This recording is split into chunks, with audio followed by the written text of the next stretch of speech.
मुझे तुरंत जाना पड़ा वहाँ से, क्योंकि बहुत ज़्यादा, एक तो होता क्या है कि जो है सब एकदम ज़्यादा ही इमोशनल होते हैं तो उस दिन सब, अरे मेरे भाई आई लव यू, या भाई भाई भाई, हम क्या भाई आज आप इमोशनल ज़्यादा है वहाँ पे तो आजकल आप बॉडी वगैरह से भी दिख रहे हो। नहीं, बॉडी नहीं है, मोटापा ही है चर्बी है, चर्बी। हाँ, तो मनाली में फाइनल मैच चल रहा था, फिर इंडिया जहाँ खड़ा कर आउट होती गई, मनाली के जो व्यूज है अच्छे से खराब होते गए आए हटाओ मनाली मूड खराब हो गया भाई। रात तक रूम पर आते आते जो है काम खत्म, हम क्या पैसा आ जाओ हटाओ। क्योंकि जब इंसान के पास जो सब चीज़ें एकदम बढ़िया चल रही है एकदम, तब तो इंसान कहेगा कि बेटा ये करो वो करो वो करो वो करो लेकिन जब इंसान एकदम एक ना भैया, जब मैं आपसे बात कर रहा हूँ ना, तो जब आप बोलते हो ना तो मैं खो जाता हूँ एज अ फैन। मेरे को लगता है वो बोलते रहे, मैं देखता रहा इनको तो उसका क्या रीजन है? अब जैसे होता क्या है ना कि जैसे समोसा दमालू, इंसान बोल रहा है समोसा दमालू, हाँ। अब उसी को जो है अगर बढ़िया इंटरेस्टिंग बना के बोलो समोसा और दमालू मतलब बोलो ऐसा कि मुंह में आ जाए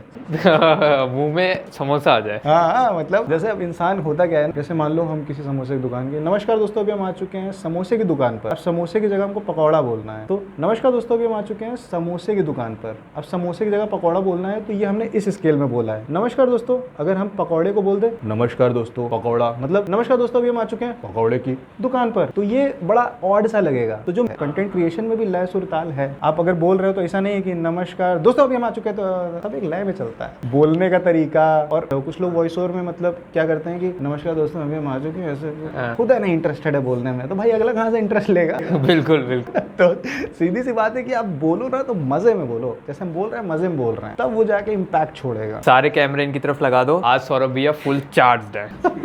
वो चार्ज रहना जरूरी है भाई। कुछ लोग इतना एक्साइटेड रहते हैं कि माँ चुम्मा उम्मा लेना शुरू कर देते हैं। लड़के होली में मिले थे, चुम्मा उम्मा लेने लगे, हम तो भैया माफ करो गुरु तो थोड़ा हो जाते हैं, लेकिन प्यार है अपना। वो एक ये भी है ना भैया कि प्यार बयां करने का जरिया ही नहीं मिलता, तो चुम्मिया स्टार्ट हो जाती है। हाँ, तो सब रहता है, कोई दिक्कत। ट्रैकिंग वगैरह करने में कभी शौक या सोचा करने का? किया है मैंने ट्रैकिंग वगैरह, और मजा आता है? काफ़ी मज़ा आता है, बहुत मज़ा आता है। जब ना हालत ख़राब होती है ना सांस फूलती है, लेकिन वो नेचर की जो मतलब इतनी शांति, आपके कदम आपको सुनाई दे रहे हैं, और वो जो पेड़ पौधे है, वो चिड़िया की आवाज़ आती है ना यार, उससे बड़ा सुकून नहीं हो सकता।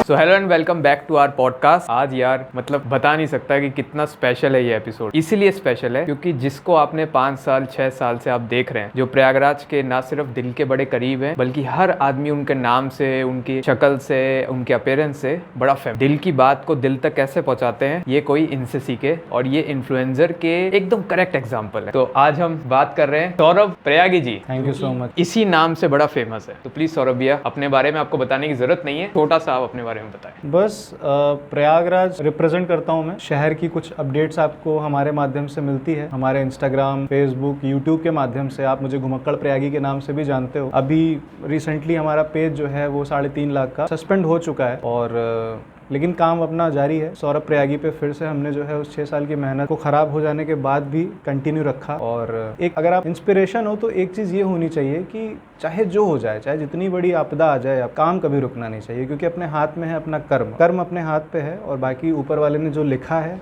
अच्छा ही लिखा होगा कुछ, ये सोचकर अपने काम को कंटिन्यू रखना है हर कंडीशन में। बहुत खुशी में बहुत खुश नहीं होना है, बहुत दुखी में बहुत दुखी नहीं होना है, बिल्कुल न्यूट्रल रहना है। ये चीज़ जो इन्होंने बोली ये सबके दिलों पे हिट करी होगी कि इनका जो पेज था जिस पे इन्होंने बहुत साल मेहनत करी, और वो पेज अचानक से चला जाता है ड्यू टू सम रीजंस। तो हम सबकी दुआएं हैं कि आपका पेज वापस आ जाए, और जरूर आपका पेज वापस। वैसे कुछ ही बोले ना सौरभ भैया, बड़ा मजा आ रहा है यार आपके साथ। आपको मतलब दिल से मैंने इनको 3-4 बार बोला कि मेरे को पॉडकास्ट करने में मन ही नहीं है, सिर्फ आपको देखता रहूं मैं 2 घंटा क्योंकि आपने भाई ने मिलते ही बोला कि जो है लग रहा है कि किसी स्टार से मिल रहे हैं, लेकिन ऐसा कुछ नहीं है, आपके बीच का ही भाई हूँ। बस ये है कि आप मुझे वीडियोस में ज़्यादा देखते हो ना। हाँ। जब आप किसी को वीडियोस में ज़्यादा देखते हो, इमेजिन करते हो कि यार वो सामने से कैसा लगता होगा या क्या सारी चीज़ें होंगी, तो वो सामने से देखते हो तो एकदम ऐसा लगता है कि भाई वीडियो से निकल के आ गया क्या। हाँ। तो ये चीज़ें होती हैं। अब तक जितने इन्फ्लुएंसर आए ना, आप किसी से पूछ सकते हैं, आप किसी और से मतलब पता कर सकते हैं, कभी मैंने ये चीज़ नहीं बोली, आपको देख के बोला, क्योंकि दिल से निकलता है। इतने टाइम से आपको देख रहा हूँ मैं। दरअसल ये काम जब मैंने स्टार्ट किया था ना, तो पैशन ही था जो इतने साल कंटिन्यू रख पाए और इतनी बड़ी प्रॉब्लम आने के बाद भी कंटिन्यू कर रहे हैं। हाँ। तो पैशन है, दिल का काम होता है तो दिल तक पहुंचता है और फिर वो चीजें जो है हमेशा रह जाती है। जो दिल तक चीजें पहुंचती है ना, वो लास्टिंग रहती है। मेरी फैमिली में चाहे ओल्ड पीपल हो या फिर यंगर जनरेशन हो या बच्चे भी हो, सौरभ भैया का हर कोई देख, और अगर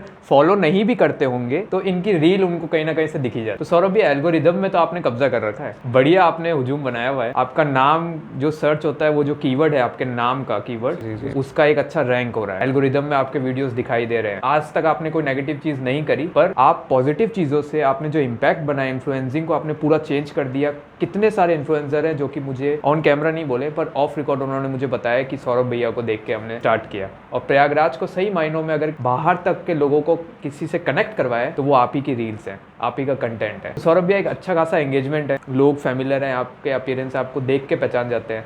आपके हेयर कट हो, आपकी दाढ़ी हो, आपका ड्रेसिंग सेंस हो, मुझे लगता है एक होता है ना, जैसे सलमान भाई है, कोई बैक से भी देखता है सलमान भाई को तो पहचान जाता है, वैसे ही आपके साथ भी है। तो अब जो इतने लोगों में आप रिकग्नाइज हो चुके हैं, लोग पहचानते हैं, कैसा लगता है आपको? अच्छा ही लगता है, क्योंकि कभी सोचा नहीं था कि ये चीज़ें भी देखेंगे। क्योंकि हम जिन्हें फॉलो करते हैं इंस्टाग्राम पे या यूट्यूब पे, उन्हें देखकर हम भी कभी बिस्तर में ऐसे लेटे हुए सोचते थे कि यार ये सब हमसे हो पाएगा कभी। लेकिन आज जब उसको फील करते हैं ना उन चीज़ों को, तो लगता है कि यार सपना सच हो गया। बिल्कुल, क्योंकि इससे बड़ा सपना हो नहीं सकता एक क्रिएटर के लिए कि मतलब उसे लोग जानते हैं बाई फेस वैल्यू बड़ी चीज़ होती है अगर आप कंटेंट क्रिएशन में हो। बिल्कुल बिल्कुल। तो जो भी क्रिएटर्स हैं, फेस वैल्यू का एक पॉजिटिव साइड भी, एक नेगेटिव साइड भी है। हाँ। जब आपकी फेस वैल्यू अच्छी होती है तो आप भीड़ वाली जगहों में ना उस आज़ादी से नहीं घूम सकते हो जिस आज़ादी से पहले आप घूम सकते थे। क्योंकि कई बार ये होता है, जैसे मैं होली खेलने गया, वहाँ भाई सब फोटो ही खिंचा रहे हैं, सब फोटो खिंचा रहे हैं और मैं होली नहीं खेल पा रहा हूँ, मतलब जिस चीज को मैं खेलने गया था। तो मुझे तुरंत जाना पड़ा वहां से, क्योंकि बहुत ज्यादा, एक तो होता है क्या है कि जो है सब एकदम ज्यादा ही इमोशनल होते हैं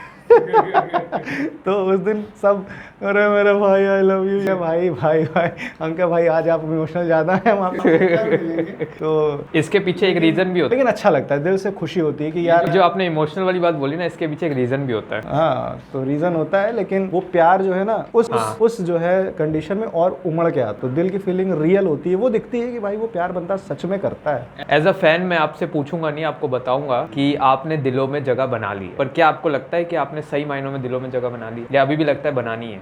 देखिए, कभी भी इंसान अगर अपने काम से संतुष्ट हो जाएगा तो फिर वो काम वहाँ पे एंड हो जाएगा। संतुष्टि तो कभी नहीं हो सकती। अभी भी आज हम जो है इतना कंटेंट बना चुके हैं, सारी चीजें एक्सप्लोर कर चुके हैं, लेकिन आज भी लगता है कि अभी तो शुरुआत, क्योंकि इंसान की अपेक्षाएं तो आसमान से भी ऊपर है। तो जब तक आपकी जो है अपेक्षाएं ऊपर रहेंगी, तब तक आप अच्छा करते रहोगे। तो संतुष्टि तो कभी नहीं होती अपने काम से कि दिलों में जगह बनाई है, ये क्या है। बस जब तक सांस है तब तक कर्म करते जाना है, बस इतना पता है। सौरभ भैया, कहाँ से आती है इतनी आपको एनर्जी, आप में पेशेंस आपने देखिए लोगों का, मतलब लोग 1 महीना बना लेंगे मैक्सिमम है, 1 महीना इन्फ्लुएंसिंग कंटेंट डालते हैं, रील्स डाल लेते हैं, रीच नहीं मिलती है, हार जाते हैं। आपका पेशेंस ऑफ लेवल देखिए, 6 साल आपने एक पेज पे मेहनत करी, वो पेज किन्हीं कारणों की वजह से डाउन कर दिया जाता है, फिर भी आपने हिम्मत नहीं हारी, वापस से आपने 0 से नहीं पर कम से कम 40 से तो वापस से स्टार्ट करना शुरू किया। आज भी आप में वही एनर्जी है, आपके फेस पे वही स्माइल है, सब कुछ एकदम। तो ये इसके पीछे रीजन क्या है? देखो, एक तो एज की मैच्योरिटी है, और मैंने ये सीखा है कि अगर आप काम ही करना बंद कर दोगे तो जहाँ पे कुछ एक होप रहती है ना, होप पे ही सब कुछ टिका हुआ है, तो उस होप का भी अगर आपने एंड कर दिया ना, तो जहाँ से आप शायद फिर से उठ सकते थे, वो रास्ता भी बंद हो जाएगा। बिल्कुल। तो काम नहीं रोकना है, अपने आप को बैलेंस करना है, और चीज़ों को, जो भी आपके सामने ऑब्स्टिकल्स आ रहे हैं, चीज़ों को, ऑब्स्टिकल्स को पार करना है। बहुत सारे लोग हैं जो हमसे भी बहुत खतरनाक प्रॉब्लम्स में हैं, लेकिन वो जी रहे हैं। करेक्ट। एक छोटा सा बच्चा क्लास 8th का मेरे पास कॉल करता है कि मम्मी पापा की डेथ हो जाती है कोविड में, और उसकी सोच देखिए, वो मुझसे कहता है कि भैया मैं आपको ना फिक्स्ड ब्रांड डील्स दिलाऊंगा, आप मुझे बस 1-2% का कमीशन दे देना। मैं कहा क्यों, अभी से क्यों कमाना है, अभी तो तुम क्लास 8th में हो। तो बताता है अपने मम्मी पापा का, और दादी और भैया के साथ वो रहता है। छोटा सा बच्चा, पतली सी आवाज़ है, अभी बहुत छोटा है। कहता है कि वो दादी और भैया से ना मांगने में पैसा शर्म आती है, तो मैं चाहता हूँ कि आगे कुछ ना कुछ तो करना ही है खुद से, तो मैं कुछ अर्निंग करूँगा। तो ये जो होता है ना कि अभी इस उम्र में वो जिम्मेदारी अपनी समझ चुका है, उसके ऊपर कितनी कठिन परिस्थिति आ चुकी है कि उसके मम्मी पापा नहीं है उसके पास। हमारे पास तो सब लोग हैं यार, तो ये प्रॉब्लम बहुत छोटी है। आपको देखना पड़ेगा कि आप समाज में क्या चल रहा है। बहुत बड़ी बड़ी प्रॉब्लम्स हैं लोगों के पास, अगर प्रॉब्लम्स की ही हम सोचने लगेंगे तो फिर आगे कैसे बढ़ेंगे। तो हर सिचुएशन में अपने आप को न्यूट्रल रखते हुए बस बढ़ते जाना है, बस जीवन का एकमात्र उद्देश्य यही है। आजकल आप बॉडी बॉडी वगैरह से भी दिख रहे हो। नहीं, बॉडी नहीं है, मोटापा ही है। चर्बी है, चर्बी। हाँ, फैट है, क्योंकि फूड ब्लॉगिंग होती है ना, तो हाँ। नहीं कर सकते। एक सवाल मैंने अपने पॉडकास्ट में किसी से नहीं पूछा, आप स्पेशल हो, आपसे मैं पूछूंगा, कोई है स्पेसिफिक डाइट जो आपने फिक्स करी हुई है? नहीं है, क्योंकि भागा दौड़ी लगी रहती है। डाइट ऐसा स्पेसिफिक मुझे फैट कम करना हो या बहुत फिट दिखना हो, ऐसा कोई डाइट मैं नहीं फॉलो कर रहा हूँ। अवॉइडिंग में कोई चीज रखा हुआ है? पाम ऑयल का कम से कम यूज, मैदा, ओके। और मतलब जो अनहेल्दी चीजें होती हैं, हाँ हाँ। फैट वाली ऐसी कुछ चीज़ों को मैं ऐसा नहीं छोड़ रहा हूँ कि मैं समोसा खाना बंद कर दिया, ये वो खाना बंद कर दिया, लेकिन मैक्सिमम मैं पर डे नारियल पानी पी रहा हूँ और पाइनएप्पल जूस पी रहा हूँ, ताकि डाइजेशन सिस्टम अच्छा रहे, क्योंकि डाइजेशन सिस्टम बढ़िया रहता है तो फिर सारा शरीर अच्छा रहता है। और अनहेल्दी कम से कम खाते हैं, क्योंकि हम क्रिएटर्स होते हैं तो हमें बहुत ज़्यादा ऑफर होता है कि आप यहाँ खाओ, वहाँ खाओ, वहाँ खाओ, वहाँ खाओ। एक आम इंसान और हमें बहुत फर्क हो जाता है, क्योंकि जो आम इंसान शायद हफ्ते में 4 बार खाएगा, वो हम हफ्ते में कम से कम 10 बार खाएंगे। तो इस वजह से हमें कंट्रोल करना होता है कि भाई जितना वीडियो में दिखाना है उतना ही खाओ। टेस्टी तो करना है ना, कि भाई रिकमेंड कर रहे हैं तो एक टेस्ट हो जाए। अब उसको खाने की तरह अगर खाने लगेंगे ना, तो फिर हर जगह खाने लगेंगे तो फिर 11 दिन बाद फिर बीमार पड़ जाएंगे, 20 बीमारी हो जाएगी। बिल्कुल। तो कंट्रोल करना पड़ता है। कहीं किसी जगह पे आपने बोला था ऑन कैमरा कि आपने प्रयागराज को प्रमोट नहीं किया, प्रयागराज ने आपको प्रमोट किया। बिल्कुल बिल्कुल। तो प्रयागराज की आपको अगर कुछ खास बात बतानी है उस टूरिस्ट को जो कि आपसे ये जानना चाह रहा है कि प्रयागराज में ऐसा क्या खास है कि मैं और जगह नहीं जाऊँ, प्रयागराज में आऊँ, तो आप उससे क्या बोलोगे? सुकून है। सुकून। जगह तो बहुत है, बनारस में भी अपना सुकून है। हाँ। लेकिन प्रयागराज का सुकून पता है क्या है? यहाँ की शांति। आप गाड़ी उठाओ बाइक से 2 से ढाई घंटे में आप प्रयागराज के इस पार से उस पार, और मतलब east to west, north to south सब कवर कर सकते हो 2.5 से 3 घंटे में। और किसी शहर में आपको शायद इतना इतने कम एरिया में चीजें नहीं मिलेंगी। सब सुविधा है, नैनी निकलना है, झूसी निकलना है, कटरा चौक सब आसपास ही है। तो प्रयागराज में आपको एक इतने कम रेंज में इतनी सुविधाएं मिल जा रही हैं, और उसके बाद सुकून तो अलग ही लेवल का है यहाँ पे। मतलब मैं किसी भी शहर चला जाऊँ, मैं इतने प्लेसेस घूम चुका हूँ, केदारनाथ जा चुका हूँ, बनारस जा चुका हूँ, लेकिन प्रयागराज जब आता हूँ ना तो ऐसे आंखें भर आती हैं। मतलब 10 दिन 20 दिन बाद जब मैं प्रयागराज आता हूँ, मैं देखता हूँ अपना शहर। एक तो सबसे बड़ी बात ये होती है कि हम जहाँ रहते हैं, जहाँ हमारा घर होता है, हाँ हाँ, एक लगाव, एक इमोशनल अटैचमेंट होता ही है। अटैचमेंट है। तो कोई बनारस का बंदा होगा तो उसके लिए उसका शहर स्पेशल होगा। वैसे ठीक मेरे लिए मेरा शहर बहुत स्पेशल है, क्योंकि यहाँ बचपन बीता है, यहाँ स्कूलिंग हुई है, सड़क से लेके कहाँ चोट यहाँ गिरे थे, यहाँ पैर छिला था, तो ये यादें होती है। इमोशनल कनेक्ट इंसान का इतना होता है ना, कि वही वो सुकून फील कर सकता है। या तो अगर कोई बाहर का बंदा 2-3 साल रहता है ना, वो बॉन्ड वही तब फील करेगा। 1-2 दिन में अगर कोई चाहे कि प्रयागराज को पढ़ ले तो वो पॉसिबल नहीं है। बिल्कुल। तो जब स्पिरिचुअल चीजों पे बातें आती है ना, तो एक होता है कि स्पिरिचुअल चीजें, लोग स्पिरिचुअल अगर हैं तो वो दिल से होते हैं, दिमाग से। आजकल ये दिमाग से होने लगा है। कुछ क्रिएटर्स हैं जो स्पिरिचुअल चीजें, उनका थीम ही नहीं है ये करना, अचानक से करने लगे एंगेजमेंट के लिए, इस पे बातें कर रहे हैं। इस चीज को आप कैसे लेते हो? देखिए, कंटेंट क्रिएशन वाले फील्ड में अगर आप हो और आपकी सोच यदि उस चीज के लिए जैसी थी वैसी कंटेंट क्रिएशन के टाइम अगर नहीं है, तो फिर ये आपका जो है एक मतलब हो गया कि डुअल पर्सनालिटी हो गई। अब कंटेंट क्रिएशन में जब तक जो चीज आप दिल से फील करते हो, अगर वो दिखाओगे तो लोगों के दिल में पहुंचेगा। अगर किसी को लग गया कि ये बंदा बस दिखाने के लिए कर रहा है ना, तो वो भी उनके दिल को पता चल जाएगा। तो बात यहाँ से यहाँ तक की है। अगर वो चीज आपके दिल में है, हाँ। तो श्रद्धा भक्ति, कंटेंट क्रिएटर हो तो कंटेंट क्रिएशन करोगे, जाहिर सी बात है, आजकल हर कोई कर रहा है। हाँ। लेकिन आपका पहला प्रायोरिटी तो होना चाहिए ना कि उनके प्रति मेरे दिल में श्रद्धा है। हाँ। तो पहले हाथ जोड़िए, ऐसा नहीं कि दिखा मंदिर, ये नहीं है। पहले आप पहले उनसे थोड़ा बातचीत कर लीजिए, के बाद आप कंटेंट क्रिएशन करिए। कुछ बुरा नहीं है, क्योंकि आप दर्शन करा रहे हैं। दर्शन कराना अपने आप में बहुत बड़ा पुण्य है, लेकिन उस दर्शन कराने के पीछे अगर कि हमारा जो है अब नहीं मिल रहा है तो अब नहीं करेंगे, ये अनादर हो गया फिर अपने जो है ईस्ट के प्रति। तो आप हर सिचुएशन में उनको हाथ जोड़ना है आपको। करेक्ट है। एक सवाल लगता है मुझे आपसे लोगों ने बहुत कम पूछा होगा,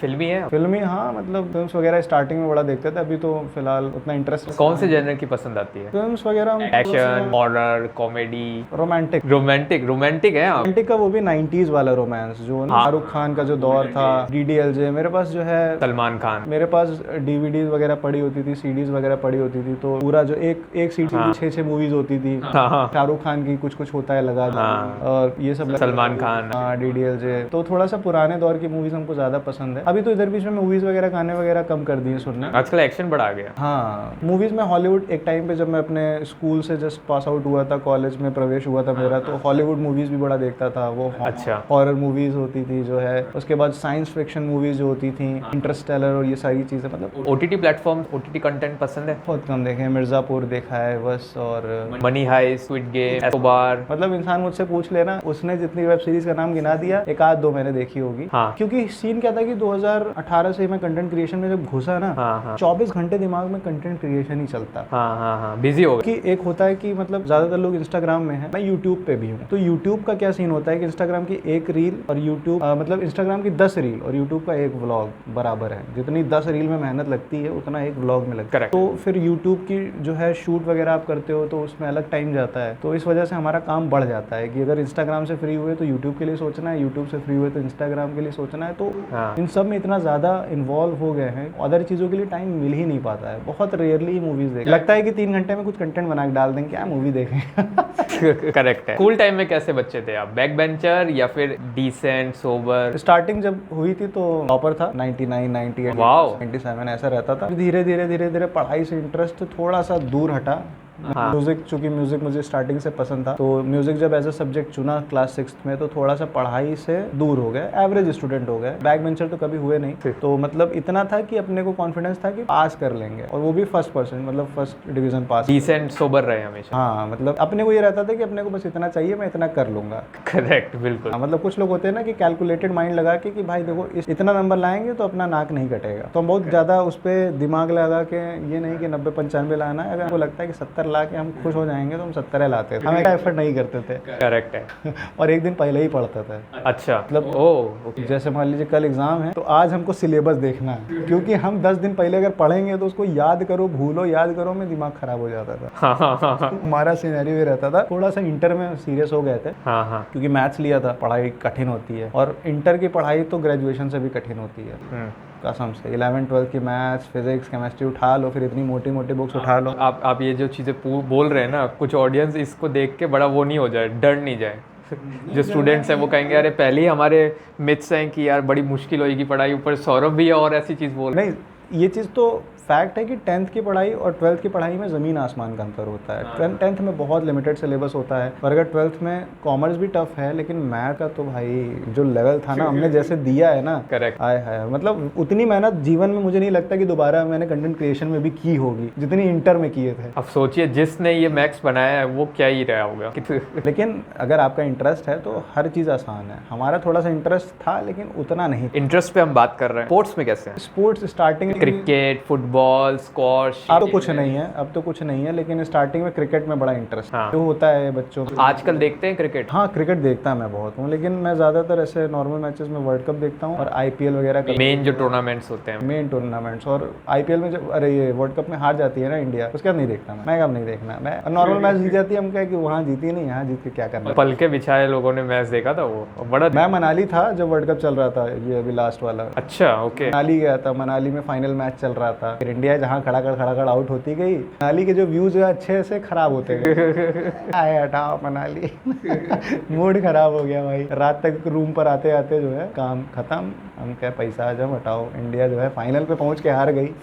हम क्या मनाली, वो भी उस टीम से जिसको बड़ा बुरी तरह हरा चुके थे उसी टूर्नामेंट में। हाँ, तो फिर उसके पहले भी जो हुआ था धोनी जिसमें जो है रन आउट हो गया था, हाँ। तो वहां से एक तो एक्सपेक्टेशन डाउन हो ही गई थी। इस बार लगातार सारे मैचेस जीत रही थी, तो था कि फाइनल जीत जाए। धोनी का जो आपने मैच बताया उसी की वजह से धोनी ने कहा था मैंने बहुत जल्दी रिटायरमेंट ले। वो भी बड़ा दिल से कनेक्टेड आदमी है। इंडिया का ऑलमोस्ट हर बंदा क्रिकेट से बड़ा कनेक्टेड है, और वो गुस्साता क्रिकेट से तभी है जब इंडिया हारती है, टीवी फूटने लग जाता है। हाँ, तो वो प्यार ही है जो गुस्से में तब्दील होता है, लेकिन वो प्यार तो हमेशा बना रहेगा। हर कोई अपने जो है ज़माने में कभी ना कभी क्रिकेटर रहा होगा, वो नाली से गेंद निकाल के जो है गेंद तड़ी खेला होगा, तो क्रिकेट से तो लगाव रहता है क्योंकि सबको रूल पता रहता है। बीइंग इन्फ्लुएंसर, ना सिर्फ आप फेमस हैं, आपको एक्सपीरियंस है, आपको अप एंड डाउन सब कुछ ऑलमोस्ट एक्सपीरियंस है आपको इस चीज़ का। उन इन्फ्लुएंसर्स को आप कैसे देखते हैं जो एज अ फूड ब्लॉगर हैं, ब्लॉगर्स हैं, या और अलग अलग नीचेज हैं जिसपे कॉमेडियंस वीडियोस बनाते हैं, अजीब अजीब चीज़ें करते हैं? उन इन्फ्लुएंसर्स को आप क्या देखते हैं, कैसा देखते हैं कि सब सही कर रहे हैं या फिर कुछ कमी है इन लोगों में? नहीं, हर फूल की अपनी खुशबू है, और अगर सारे फूल हैं तभी इस बात का मजा है, क्योंकि कंटेंट की वेरिएशंस, क्योंकि छोटे इन्फ्लुएंसर हो चाहे बड़े इन्फ्लुएंसर इन्फ्लुएंसर हो, हर किसी से कुछ ना कुछ सीखने को मिलता है। किसी इन्फ्लुएंसर का जो है सिनेमैटिक शॉट अच्छा है, किसी का जो है वो बोलने का तरीका अच्छा है, किसी की एडिटिंग स्किल्स अच्छी है, सबसे कुछ ना कुछ सीखने को मिलता ही है। किसी की स्माइल बड़ी प्यारी है, तो जैसे आपकी। हाँ, मतलब हर इन्फ्लुएंसर की अपनी जो है खास बात है। बस इसमें ये रहना चाहिए कि जो कुछ इन्फ्लुएंसर जो है एक दूसरे के प्रति जेलसी रख के जो है थोड़ा कि नहीं ये नहीं उठ पाए, वो नहीं उठ पाए, इसमें दिमाग लगाने से अच्छा है कि आप अपने कंटेंट क्रिएशन में दिमाग लगाएं। क्योंकि जेलसी रखने से क्या होता है कि आपका जो है जो टाइम कंटेंट क्रिएशन में आप और सोच सकते थे वो दिमाग आपको उसमें चला गया और फिर आप अपने काम को ना उस लेवल पे नहीं ले जा पाए जिस लेवल पे आप ले जा सकते थे। क्योंकि होता क्या है कि इंसान जो है क्रिएटिव तब तक होता है ना जब तक वो प्योर माइंड का होता है। जब उसके माइंड में कुछ आता है ना कि ये कैसे कर रहा है, वो कैसे कर रहा है, तो उसकी क्रिएटिविटी ना जिस लेवल पे थी उस लेवल से बहुत नीचे आ जाती है और फिर वहाँ से उसके जो है डाउन फेज उसका स्टार्ट हो जाता है। ये जो जेलेसी वाला आपने पार्ट बताया, आपने पर्सनली एक्सपीरियंस किया है ये? बहुत किया है, बहुत किया है। लोग मतलब मीटअप्स में या फिर? मीटअप्स नहीं, होता क्या है कि ना जैसे आप कोई भी ग्रो करता है, आप खुद ही देखते हो कि बड़े बड़े सेलिब्रिटीज़ को देख लो, उनके कमेंट सेक्शंस को चेक करो तो ट्रोल करने वाले लोग बहुत होते हैं, जेलसी रखने वाले लोग बहुत होते हैं कि कैसे ये ग्रो कर रहा है। अब अंबानी को लोग गरियाएंगे ना, भाई इतना कमा रहा है, भले वो टैक्स भर रहा है और वो लीगली कमा रहा है, लेकिन फिर भी लोग गरियाते हैं। बिल्कुल, जो भी ग्रो करेगा वो गाली खाएगा, इतना तो श्योर है। तो ये चीज़ें होती हैं, लेकिन मुझे लगता है कि कुछ लोग, रेयर लोग ऐसे होते हैं ना कि मान लीजिए किसी ने आपका बुरा सोच, हमारे मन में चाह के भी किसी के लिए बुरा नहीं आ सकता। मतलब वो माइंड में ना वो सिस्टम ही नहीं है कि वो बुरा सोचे और उसको दबाने, उसमें है ही नहीं, वो सिस्टम ही नहीं सेट है। मुझे पता है कि कोई बुरा है, कोई अच्छा है, इतना पता है और वहीं पर खत्म है मेरा। इसी चीज पे मैं एक बात बोलूंगा कि जब हमने भैया को मेल किया, जिस दिन मैंने मेल किया उसी दिन भैया ने मुझे कांटेक्ट किया। तो ये चीज बड़ा कनेक्टेड है कि ये जो बोल रहे हैं वो ऐसा बोल नहीं रहे, वो है ही ऐसा। कई बार ऐसा होता है ना कि इंसान अपने जब कंफर्ट जोन में होता है, हाँ, तब वो बड़ी ज्ञान की बातें करे, और जब इंसान एकदम उसका सब लुट गया है, तबाह हो गया है, तब अगर आप बात वो कर पा रहे हो ना, हाँ, तो इसका मतलब है कि आप सच में हो वैसे। करेक्ट है। क्योंकि जब इंसान के पास सब चीज़ें एकदम बढ़िया चल रही है एकदम, तब तो इंसान कहेगा कि बेटा ये करो, वो करो, वो करो, वो करो। लेकिन जब इंसान एकदम अपने, अब खत्म ही हो गया पेज, लेकिन हम फिर भी अपने उस वाक्य पे कायम है, हाँ, मतलब कि बंदा जो है हाँ, क्या हुआ है। हाँ। अब आप ये देखिए, आप लोग अभी इन्फ्लुएंसर बने नहीं है, आप बन रहे हैं, जो लोग चाह रहे हैं। पेशेंस लेवल आपका बड़ा जल्दी टूट जाता है। एक इंसान 5-6 साल से एक पेज पे काम करता है, सबसे बड़ा रीच उसका सब कुछ है वो, और जब वो चला जाता है तब भी वो टूटा नहीं, बल्कि उसमें आज भी वही कॉन्फिडेंस है और वही मेहनत वो आज भी कर। तो आपको भी इनसे ये चीज सीख, तो एज एन आपको लोग बड़ा एडमायर कर रहे हैं, आपको, आपसे चीजें सीख रहे हैं। पॉडकास्ट से भी लोग, मोस्टली मैं समझता हूँ कि वो इन्फ्लुएंसर्स आपका देखना चाहेंगे ये पॉडकास्ट, जो बनना चाह रहे हैं और कुछ सीखना चाहते हैं। तो 2-3 पॉइंट्स अगर आप उन्हें बताना चाहोगे तो मेन आप उनको क्या बोलोगे कि भैया इन्फ्लुएंसर बन रहे हो तो ये चीजें तो अपने दिमाग से, ये जो एक्सपेक्टेशंस पाली हुई है, ये तो हटा दो और ये सब चीजों पे काम करो। सबसे पहली चीज कि आप किसी को कॉपी मत करो। अगर आप किसी को कॉपी करोगे तो आप उसके नाम से जाने जाओगे। आपको खुद की एक पहचान बनानी है तो आपको खुद का एक यूनिक काम करना पड़ेगा। फॉलो करो, कॉपी मत करो। उसके बाद जो है, कभी भी हम स्टार्ट करते हैं कंटेंट क्रिएशन तो पहले दिन ही हम परफेक्ट नहीं होते हैं। आप चाहोगे आप पहले दिन ही वैसे परफेक्ट हो जाओ जैसा 100 दिन बाद वो इंसान बना है। आपको एक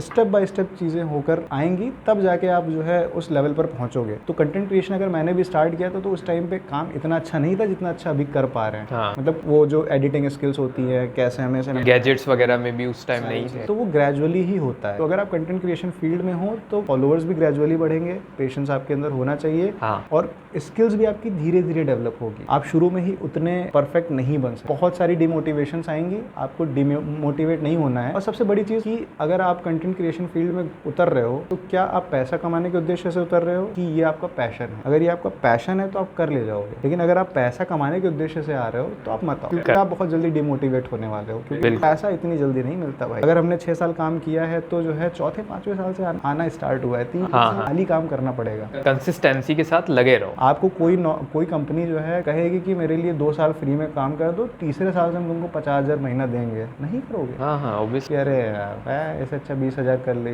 कितना। Correct. तो ये चीजें होती हैं कि पेशेंस, और उसके बाद कॉपी नहीं करना है, हाँ, और कंसिस्टेंट रहना बड़ा जरूरी है। हाँ, तो 3-4-5 पॉइंट्स मैंने गिना दिए कि ये चीजें हैं। ओरिजिनल रहो, यूनिक रहो, हाँ, हट के चलो। बिल्कुल। एक ना भैया, जब मैं आपसे बात कर रहा हूँ ना, तो जब आप बोलते हो ना तो मैं खो जाता हूँ एज अ फैन। मेरे को लगता है वो बोलते रहे, मैं देखता रहा इनको। तो उसका क्या रीजन है? अब जैसे होता क्या है ना कि जैसे समोसा दमालू, इंसान बोल रहा है समोसा दमालू। हाँ। अब उसी को जो है अगर बढ़िया इंटरेस्टिंग बना के बोलो समोसा और दमालू, मतलब बोलो ऐसा कि मुंह में आ जाए, मुंह में समोसा आ जाए। हाँ, मतलब जैसे अब इंसान होता क्या है ना कि आप जैसे कंटेंट बनाते हो तो कंटेंट में बस गाना लगा दिया, वीडियो बना के डाल दिया, तो उसमें आपकी आंख काम कर रही है, गाना वो आपके सबकॉन्शियस माइंड में चल रहा है कि ऐसा गाना। हाँ हाँ हाँ बिल्कुल। लेकिन अगर जब आप बोल रहे हो उसका कान भी उतना अटेंटिव है उसकी आवाज को सुनने में, करेक्ट। उसका आंख भी अटेंटिव है, हाँ। तो उसकी जितनी इंद्रियां इन्वॉल्व होंगी कंटेंट को देखने में, हाँ। उतना एंगेजमेंट उसका बढ़ेगा। तो आपकी जो है आप बोलो जितना, मतलब कंटेंट क्रिएशन में अगर आप बोल सको तो बोलो, करेक्ट। क्योंकि आपकी आवाज भी पहचान बनेगी और आपका चेहरा भी पहचान बनेगा। करेक्ट भी। तो जितनी इंद्रियां इन्वॉल्व होगी उतनी कंटेंट एंगेजिंग होगा और उतने आप ज्यादा पहचाने जाओगे। तो मेरा बोलने का अंदाज इसलिए ज्यादा बेहतर है क्योंकि जो है मैं थोड़ा सिंगिंग फील्ड में भी म्यूजिक वगैरह सीखा है, वॉइस से भी लग रहा था, काफी एक्सपीरियंस रहा है। तो इस स्केल पे बोलना है, हम जैसे वॉइस ओवर करते हैं कभी कभी, तो बीच में एक आध वर्ड अगर हमें चेंज करना है और मैं जल्दी में हूँ तो मैं पूरा वॉइस ओवर फिर से नहीं करूंगा, उस बीच के वर्ड को सेम स्केल पे हमें बोलना है। जैसे मान लो हम किसी समोसे की दुकान के, नमस्कार दोस्तों अभी हम आ चुके हैं समोसे की दुकान पर, अब समोसे की जगह हमको पकौड़ा बोलना है, तो नमस्कार दोस्तों अभी हम आ चुके हैं समोसे की दुकान पर, अब समोसे की जगह पकौड़ा बोलना है, तो ये हमने इस स्केल में बोला है। नमस्कार दोस्तों, अगर हम पकौड़े को बोल दे नमस्कार दोस्तों पकौड़ा, मतलब नमस्कार दोस्तों अभी हम आ चुके हैं पकौड़े की दुकान पर, तो ये बड़ा ऑड सा लगेगा। तो जो म्यूजिक फील्ड वाला होता है ना बंदा, उसे पता होता है कि जिस स्केल से हमने स्टार्ट किया है बोलना, उसी स्केल में हमको वो पकौड़ा बोलना पड़ेगा, तब जाके वो पूरा ओवरऑल वॉइस ओवर लगेगा कि मतलब बीच में अलग से ऐड नहीं हुआ है। नहीं तो ये वैसा लगेगा जो स्टेशन में अनाउंसमेंट होता है ना, गाड़ी संख्या 3 2 5 1, अलग अलग स्केल में होता है क्योंकि हर चीजें अलग अलग टाइम पे बोली गई, अलग अलग स्केल पे बोली गई। ये जो चीज आप बहुत टेक्निकल टर्म होता है ये जो पार्ट बताया ना, इसको मैं लूप में रखूंगा और मैं डेली देखूंगा ये। भाई जैसे नमस्कार दोस्तों अभी हम आ चुके हैं एक समोसे की दुकान पर, समोसे को आपने कैसे बोला, अगर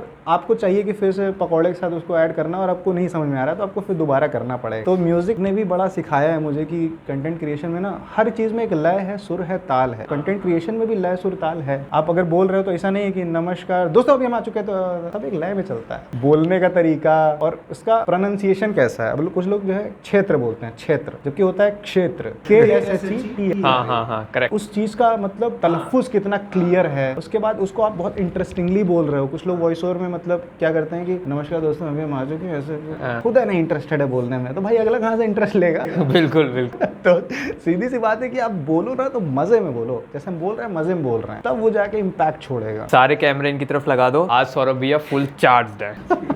वो चार्ज रहना जरूरी है भाई, हमें मजा आ रहा है यार। कैमरा आपके सामने हो है तो फिर पूरी एनर्जी झोंकनी है बढ़िया से। वाकई इन्फ्लुएंसर, मतलब कोई कहे ना कि इन्फ्लुएंसर कैसा दिखता है, बढ़िया एक्सपीरियंस, तो सौरभ भैया से मिल लो। कभी सोचा नहीं था कि इस फील्ड में भी आना है। हाँ। फोटोग्राफी का थोड़ा सा इंटरेस्ट था, वीडियोग्राफी का, करते करते जो है शहर का पेज बन गया कि भाई शहर की फोटोज क्लिक करी थी बहुत सारी, और अब इसको डिलीट करने का टाइम आ गया क्योंकि स्टोरेज फुल हो गया है, तो चलो इंस्टाग्राम पे डाल देते हैं कि जो है उस वहीं पड़ा रहेगा, देखना होगा कभी देख लेंगे। फिर लगा कि जो है प्रयागराज पे ही बनाते हैं। अब तक आपको कोई ऐसा फैन मिला जो कि बड़ा अजीब सा था और मजा आ गया उससे मिला? अजीब से तो नहीं, सभी प्यारे ही होते हैं, कुछ लोग ज्यादा ही एक्साइटेड रहते हैं जैसे मैं। हाँ नहीं मतलब ये तो नॉर्मल है, लेकिन कुछ लोग इतना एक्साइटेड रहते हैं कि माँ चुम्मा उम्मा लेना शुरू कर देते हैं। लड़के होली में मिले थे, चुम्मा उम्मा लेने लगे, हम तो भैया माफ करो गुरु तो थोड़ा हो जाते हैं, लेकिन प्यार है अपना। वो एक ये भी है ना भैया कि प्यार बयां करने का जरिया ही नहीं मिलता तो चुम्मिया स्टार्ट हो जाती। हाँ तो सब रहता है, कोई दिक्कत नहीं रहती। कुछ लोग तो एकदम जो है कि जो है भैया घर आइए खाना खाइए, ये वो, तो इतना बड़ा अच्छा लगता है कि मतलब कहीं भी चले जाएं किसी भी क्षेत्र में तो वहाँ पे भैया आइए हमारे यहाँ खाना खा लीजिए, मम्मी हमारी आपको जानती हैं, पापा जानते, तो बहुत अच्छा लगता है कि सब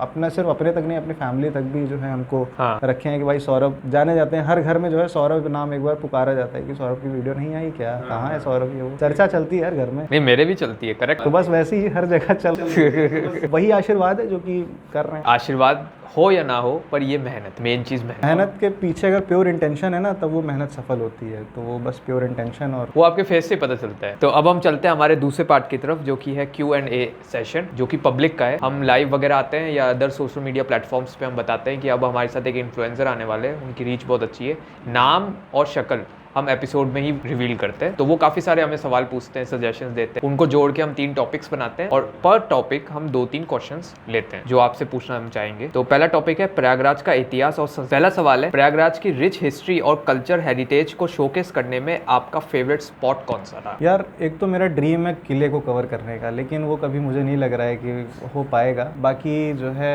पुरानी जगहों में ऋषियन आश्रम मैंने एक कवर किया था जो कि प्रयागराज और चित्रकूट की सीमा पे पड़ता। अच्छा।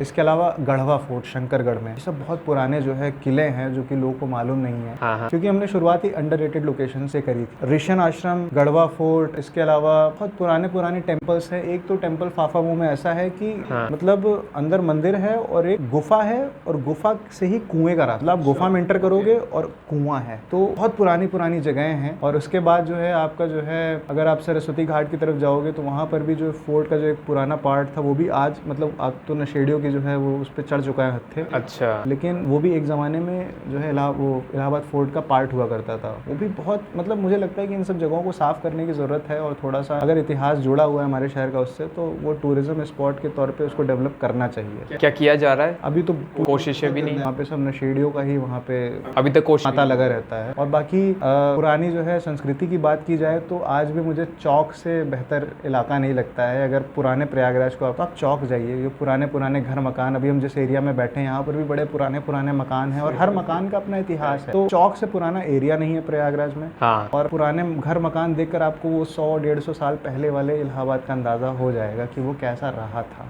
हाँ। आज भी पुरानी तस्वीरें देखते हैं ब्लैक एंड व्हाइट वाली कि उस टाइम पे कुंभ का मेला कैसा लगता था। करेक्ट। शेखर आजाद पार्क की हरियाली क्या हाँ, आजाद पार्क। आजकल पेड़ कट रहे हैं, इस पे आपने रील हो रहा है, लेकिन पेड़ कट तो मुझे लगता है कि उस जमाने के लोगों ने जिस हवा में सांस ली, हमारी आने वाली पीढ़ी उस हवा में सांस नहीं ले पाएगी। बिल्कुल। तो डेवलपमेंट देख के अच्छा लगता है, लेकिन जब पेड़ कटे देखता हूँ ना जो कि एक दिन पहले एकदम भरे रहते हैं तो वो बड़ा बुरा लगता है। वैसे इतनी कमी है शहर के अंदर। तो शहर में नई चीज़ें आ रही हैं, पुरानी जो है चीज़ों को तोड़ के वो थोड़ा सा खराब लगता है। जबकि शिफ्ट भी किया जा सकता है, क्योंकि अक्षयवट का कॉरिडोर जो बन रहा है तो उसके फ्रंट पार्ट को थोड़ा तोड़ा गया है, लेकिन मुझे लगता है कि शायद नहीं तोड़ना चाहिए था। ओके। कर रहे हैं नए तरीके से रीडेवलप कर रहे हैं, अच्छा है, लेकिन मुझे लगता है कि उसको और बेहतर तरीके से किया जा सकता है। ये मुझे लगता है पर्सनली कि पुरानी चीज़ों को तोड़ के नहीं करना चाहिए, ठीक है, मतलब संरचना में ही कुछ नया डेवलप करना चाहिए अलग। तो दूसरा सवाल है हमारा सौरभ भैया, क्या आपके व्लॉग्स में किसी पर्टिकुलर हिस्टोरिकल या कल्चरल एस्पेक्ट को हाईलाइट करने का कोई खास तरीका है? इंटरेस्टिंग वे में आपको रिप्रेजेंट, फॉर एग्जाम्पल मैं आपको बताता हूँ, जैसे स्पेशली जो हिस्टोरिकल चीज़ें बताते हैं ना, तो वो रील्स का जो फॉर्मेट होता है वो होता है स्टोरी टेल, जिसमें आप उसके विजुअल्स दिखा रहे हैं, पीछे से वॉइस ओवर में आप पूरा इतिहास उस जगह का बता। तो एक स्ट्रेटजी होगी, एक रील है बनाने का तरीका इस हिसाब से। देखिए, अगर फेस वैल्यू अगर आप बनाना चाहते हैं तो पहले स्टार्टिंग के 10 सेकंड तो आपको वीडियो में आकर कुछ बोलना पड़ेगा। अगर आप एक मिनट का आपने कुछ सिनेरियो बनाया है उस वीडियो का, तो Correct. सबसे इंटरेस्टिंग जो एक लाइन है, जो हुक लाइन, उस लाइन को आपको बोलना पड़ेगा ताकि ऑडियंस को समझ आ जाए कि आगे के 50 सेकंड में वीडियो में क्या आने वाला है।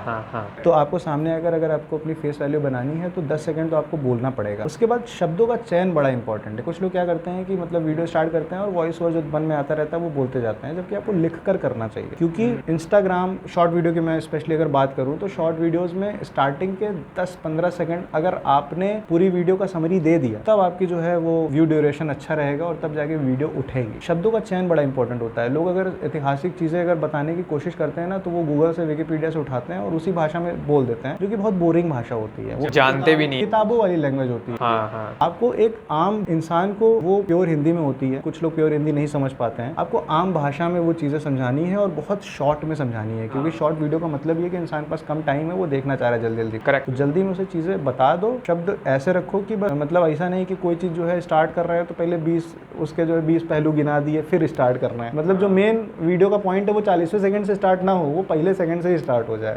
तब वो ऐतिहासिक चीज़ें ना इंटरेस्टिंग होती है। मतलब इंटरेस्टिंग वे में चीज़ें रखी जा सकती हैं, लेकिन कुछ लोग एकदम ट्रेडिशनल तरीके से, पुराने तरीके से करते आ रहे हैं। आज की ऑडियंस थोड़ा कंज्यूम नहीं करती है पुराने तरीके। हाँ, उनको वैसे भी नया चाहिए। आप दूरदर्शन के अंदाज में उनको समझाएंगे, नहीं देखेंगे, वो सुनेंगे नहीं कि यहाँ 1500 शताब्दी पहले ऐसे हुआ था, वहाँ ऐसे नहीं करेंगे भाई।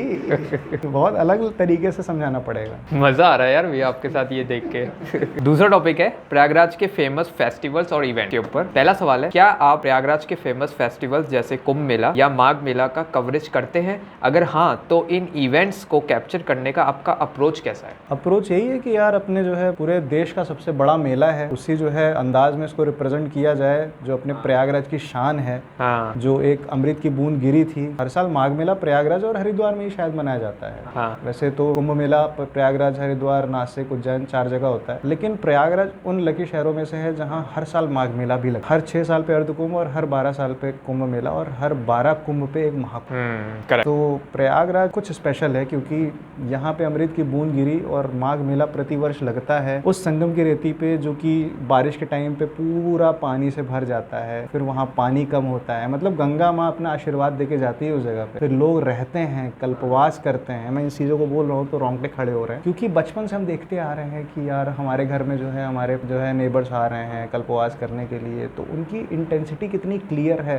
प्रयागराज को लेकर। धूप हो, ठंडी हो, कुछ भी हो, हमको पूरा पॉजिटिविटी। तो उन चीज़ों को जब हम बचपन से देखते हुए आते हैं तो हमें पता होता है कि ये किस इंटेंसिटी का फेस्टिवल है। ये वो नहीं है कंटेंट क्रिएशन के दिल में कुछ और है और सामने कुछ और है। उस चीज़ को जब तक आप अंदर से फील नहीं करोगे तो अप्रोच आपकी अच्छी नहीं होगी, आप गलत तरीके से उस पर व्यूज़ कमाने की कोशिश। लेकिन जितना प्योर दिखा दो ना उतना अच्छा है, उतना लोग जुड़ेंगे और उतना आपकी इज्जत होगी। करेक्ट भैया। तो सेकंड सवाल है हमारा इसी टॉपिक से, कौन कौन से यूनिक इवेंट्स है प्रयागराज में जो आपने अपने व्लॉग्स में शामिल अब तक किए? इवेंट्स जो प्रयागराज की भोर की चौकी होती है, स्पेशली जो दशहरा में भोर की चौकी 4-5 बजे निकलती है। अच्छा। वो अभी मैंने लास्ट टाइम पूरे 7 दिन के कवर किए, तो वो मेरा अब तक का सबसे अच्छा एक्सपीरियंस था। क्योंकि रात में दशहरा कवर करते थे, 1-2 घंटा सो के फिर चले जाते थे लोकनाथ पे और वहाँ पे भोर की चौकी कवर करते थे। उसके बाद प्रयागराज की खास बात ये है कि यहाँ पे ना आए दिन कुछ ना कुछ शोभा यात्रा जरूर निकलती है। अच्छा। और कटरा में जो है राम जी की बारात, और मतलब प्रयागराज और अदर शहरों में यही अंतर है कि यहाँ पर ना फेस्टिवल्स बड़े बढ़िया तरीके से मनाए जाते हैं। साईं बाबा की शोभा यात्रा निकलती है, हनुमान जी की जयंती पे कुछ ना कुछ होता है, कहीं भंडारा चल रहा है, कहीं शोभा यात्रा निकल रही है, और लोग इतना उस पे ना मतलब खुद को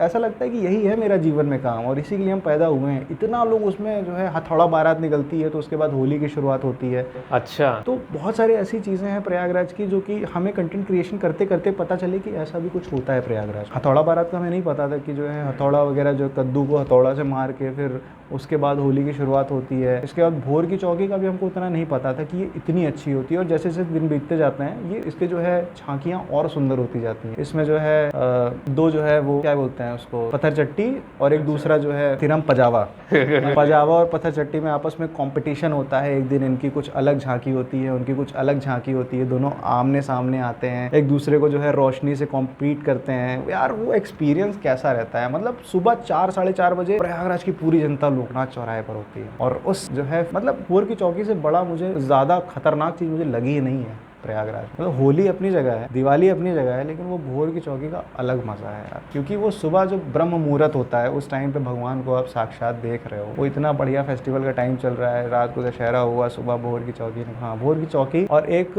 आपके मुट्ठीगंज में ही एक जो है माई जी का डोला ने एक जो है दादाजी हैं जो कि उन जो है हर 9 दिन 9 श्रृंगार करते हैं माता रानी के। अच्छा। एक तो चैत नवरात्रि होती है, एक दूसरी नवरात्रि जो होती है जो कि सेकेंड हाफ में होती है, तो उसमें 9 श्रृंगार होते हैं। माई जी का डोला मुट्ठीगंज में, वो ज़रूर आपको देखना चाहिए, क्योंकि वैसा श्रृंगार मैंने अपने जीवन में आज तक नहीं देखा। ऐसा डेडिकेशन, वहाँ पे भंडारे चलते हैं और हर तरह की डिशेज होती है भंडारे में, और उसके बाद जो है वो माई जी का जब डोला निकलता है ना, ये कुछ ऐसे इवेंट्स हैं कि जो बहुत अंडररेटेड है, लोगों को पता नहीं है, लोगों को ज़रूर अटेंड करने चाहिए। हाँ, मज़ा आ रहा है सब लोगों को। बहुत चीज़ें हैं यार, मतलब मैं याद करने की कोशिश करूँ तो ऐसे बहुत ही चीज़ें हैं, मैं 1 घंटा इस पर बोल सकता हूँ। इतने इवेंट्स होते हैं प्रयागराज में, शोभा यात्रा, हथौड़ा बारात, माई जी का डोला, भोर की चौकी, ये सब कुछ स्पेशल इवेंट्स हैं। तो भैया हमारा तीसरा टॉपिक है, वैसे तो मैं चाहता नहीं कभी टॉपिक्स खत्म हो, मज़ा आ रहा है। तो प्रयागराज के हिडन जैम और ऑफ बीट लोकेशंस के बारे में आपके नज़रिए में प्रयागराज में जो लेस एक्सप्लोर्ड या हिडन लोकेशंस हैं उनमें से आपका फेवरेट कौन सा है? प्रयागराज शहर के अंदर में कि हाँ, शहर के पूरा प्रयागराज जनपद भी देख लिया जाए तो ठीक रहेगा? हाँ, देख सकते हैं। देखो, सबसे बड़ी बात कि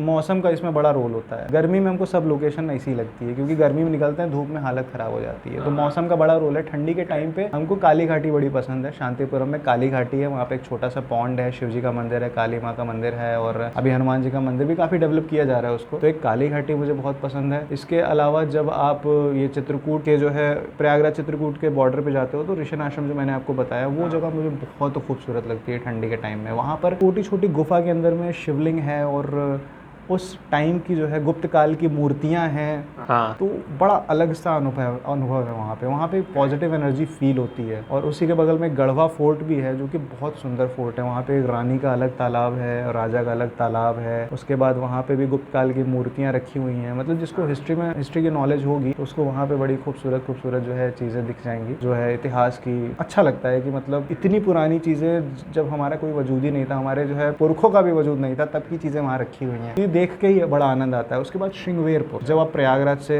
लखनऊ वाले रूट पे आगे बढ़ते हैं तो लगभग 30-35 किलोमीटर दूर प्रयागराज जनपद के ही श्रृंगवेरपुर में आपको वो ऐसी जगह है जहाँ पर जो है निषाद राज ने प्रभु श्री राम जी को नौका पार करवाई थी। तो बड़ा एक अद्भुत इतिहास है वहाँ पे। एक राम चौरा नाम की जगह है जहाँ पर प्रभु श्री राम एक दिन के लिए रुके थे अपने ओके। उसके बाद वहाँ पर अभी श्रृंगवेरपुर धाम बन रहा है जो कि बहुत प्यारा बन रहा है। वहाँ पे राम जी की और निषाद राज जी की गले लगते हुए 51 फीट की मूर्ति बन रही है।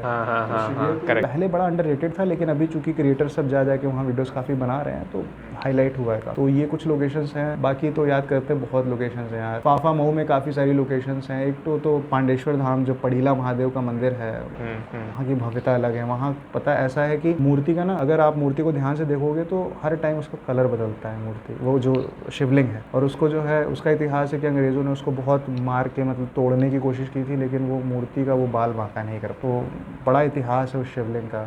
और वहाँ के पंडितों से आप पूछेंगे ना तो उसके बारे में बड़ी यूनिक बातें आपको बताएंगे।